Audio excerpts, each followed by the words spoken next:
For a tassel, you want something like these gorgeous looms, slingshot loom that we carry in the shop, or anything really. You could use a clipboard, which I'm going to use for my fringe. This is a little A5 clipboard, and what you want to do is wrap around this way.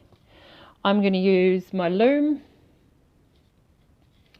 because they are amazing, and just notch it in there. If you are using your clipboard or notebook or something, you just hold on to that piece of yarn, and then you want to go around a specific number of times. I don't really care how many, more than 20, and just keep a count-ish of how many times you've gone round. So I've got 3, 4, 5,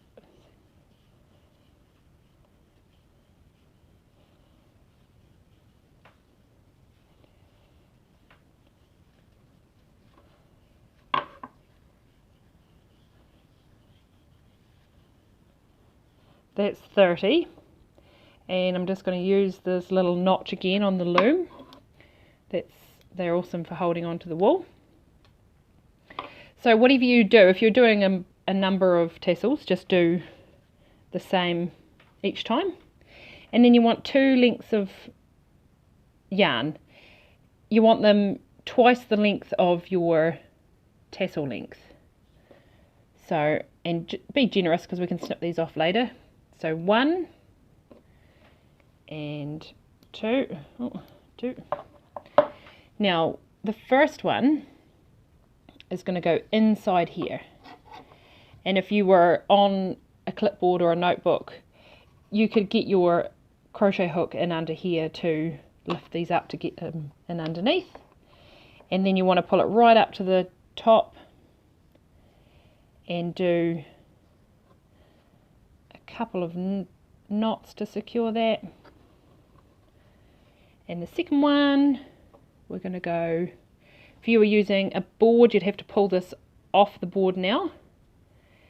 I'm going to tie this around the loom before I pull it off. And we're going to tie just underneath this top leg of the loom.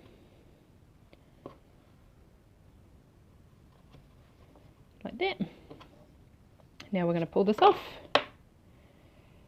And then get your scissors, and on this long end, the opposite end where you tied the top, I'm going to go in this channel that the wee leg of the loom left, or the bottom of your clipboard, and cut like that. So that's all that creates that little bobby bit. And you could use a different colour yarn and wrap this if you wish. I'm going to wrap this a couple times.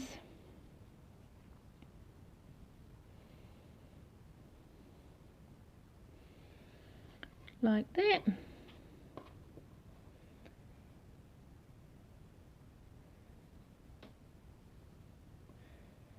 Tie it nice and tight. Now you've got a wrapped tassel, and I like to send those ends, that end especially, the one that's sitting up quite funny, I like to just gently sew it in, not too tight that it pops the other one up. Do the same with this one actually. I'll wait till we've chopped it. So just chop those up, off, any other long bits. Ta-da! Cute keyring, whatever. And then you'll use this end